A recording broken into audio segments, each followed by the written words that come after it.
29 مارچ 1950 کو لاہور سے شروع ہونے والی بیگم کلثوم نواز کی داستان بالآخر 11 ستمبر 2018 کو لندن کے ہارل اسٹریٹ کلینک میں اختتام کو پہنچی۔ اس پورے عرصہ حیات کے دوران وہ 3 بار خاتون اول رہیں، ممبر قومی اسمبلی رہیں اور اپنے خاوند کی قید کے دوران یہ گھریلو خاتون سڑکوں پر نکلی اور اپنے خاوند کے حق کے لیے آواز بلند کی۔ ان کی خوش بختی کا ستارہ عروج پر رہا اور وہ پاکستان کی امیر ترین فیملی کی با اثر ترین خاتون رہیں، مگر قدرت کی ستم ظریفی دیکھیے کہ جب لندن کے ہارل اسٹریٹ کلینک میں بیگم کلثوم نواز نے آخری دفعہ آنکھیں موندی تو نہ ان کے خامند اور نہ ان کی بیٹی ان کے پاس تھیں، اور جب اپنے سفر آخرت کے لیے ان کے جسد خاکی کو پاکستان لایا گیا تو ان کے بیٹے بھی ان کے ساتھ نہیں آئے۔ بیگم کلثوم نواز کے جسد خاکی کو لے کر میاں شہباز شریف اور ان کے صاحبزادگان لندن سے پاکستان تشریف لائے، اور پھر اس کے بعد بیگم کلثوم نواز کی بیٹی مریم نواز نے اور ان کے خامند سابق وزیر اعظم نواز شریف نے جاتی عمرہ میں ان کا آخری دیدار کیا، اور دونوں پسماندگان جو اس سے قبل صبر اور حوصلے کی تصویر بنے بیٹھے تھے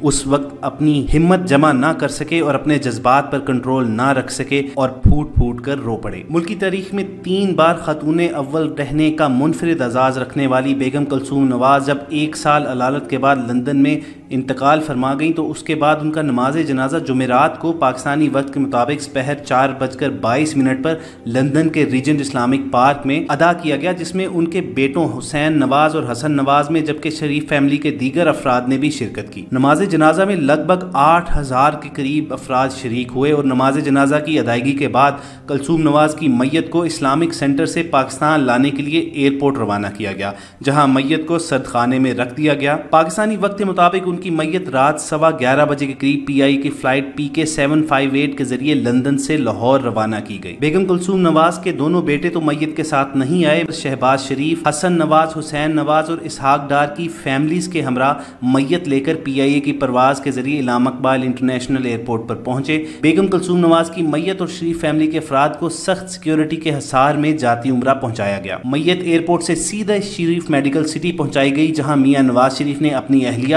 اور مریم نواز نے اپنی والدہ کا دیدار کیا۔ شریف فیملی کے افراد کچھ دیر شریف میڈیکل سٹی میں قیام کے بعد جاتی عمرہ واپس چلے گئے۔ بیگم کلثوم نواز شریف کے جنازے کا اعلان کئی دن قبل ہی کر دیا گیا تھا کہ یہ جمعہ کی شام کو 5 بجے شریف میڈیکل سٹی ہی میں ادا کیا جائے گا، مگر اس کے باوجود جمعرات ہی سے نواز شریف کے ارد گرد کارکنان کا ہجوم رہا اور تعزیت کے لیے مختلف سیاسی رہنما اور معزز شخصیات کا آنا جانا لگا رہا۔ مختلف سیاسی جماعتوں کے رہنماؤں اور ان کے وفود نے نواز شریف سے ملاقات کی اور بیگم کلثوم نواز کی وفات کے اوپر تعزیت بھی کی۔ اس کے علاوہ مختلف سربراہان مملکت کے ٹیلی فون آئے اور اس کے ساتھ ساتھ مختلف ممالک کے سفیروں نے بھی جنازے میں شرکت کی۔ بیگم کلثوم نواز کے سفر آخرت کے مناظر دیدنی تھے، جہاں رکت امیز مناظر دیکھنے کو ملے۔ شریف فیملی کے افراد تو غم زدہ اور افسردہ تھے ہی، اس کے ساتھ ساتھ کارکنان نے بھی اپنے جذبات کا اظہار بلند آواز نعروں کے ساتھ کیا، اور ملک بھر سے کارکنان کی شرکت کی وجہ سے یہ جنازہ تقریباً ایک اجتماع کی صورت اختیار کر گیا، جس کی وجہ سے خاصی دھکم پیل اور ہڑبونگ کے مناظر بھی دیکھے گئے۔ اطلاعات کے مطابق معروف عالم دین مولانا طارق جمیل نے بیگم کلثوم نواز کا جنازہ پڑھانے کی خواہش کا اظہار کیا تھا۔ بیگم کلثوم نواز کی میت جب نماز جمعہ کے بعد جاتی عمرہ لائی گئی تو اس کو آخری دیدار کے لیے پیش کیا گیا، اور اس کے بعد جسد خاکی کو نماز جنازہ کے لیے شریف میڈیکل سٹی گراؤنڈ میں پہنچا دیا گیا۔ جنازے کے بعد بیگم کلثوم نواز کو ان کے سسر میاں محمد شریف کے پہلو ہی میں سپرد خاک کر دیا گیا۔ اس موقع پر خاصے جذباتی اور رکت امیز مناظر دیکھنے کو ملے، جب سابق وزیر اعظم میاں محمد نواز شریف غم سے نڈھال نظر آئے اور وہ قبر پر پھول ڈالتے ہوئے خاموش کھڑے آنکھوں سے آنسو بہاتے رہے، جبکہ ذرائع کے بھیڑ چھٹ جانے کے بعد خاندان کی خواتین بھی قبر پر آئیں، اور کچھ اطلاعات کے مطابق مریم نواز اپنی والدہ کی قبر کے ساتھ لپٹ کر روتی رہیں۔ نماز جنازہ کے بعد بھی تعزیت کے لیے جاتی عمرہ آنے والوں کا رش رہا۔ بڑے سیاسی رہنماؤں، لیگی کارکنان کی بڑی تعداد اپنے لیڈر سے اظہار تعزیت کے لیے پہنچی۔ تعزیت کے لیے آنے والے خواتین و حضرات سے میاں نواز شریف، حمزہ شہباز، سلمان شہباز اور مریم نواز ملاقات کرتے رہے۔ مولانا فضل الرحمان اپنے وفد کے ہمراہ جاتی عمرہ پہنچے تو انہوں نے میاں نواز شریف سے ملاقات کی اور اہلیہ کے انتقال پر تعزیت کا اظہار کیا۔ مولانا نے اس موقع پر کہا کہ مرحومہ ایک بہادر خاتون تھی، انہوں نے جمہوریت کی بالادستی کے لیے جو جدوجہد کی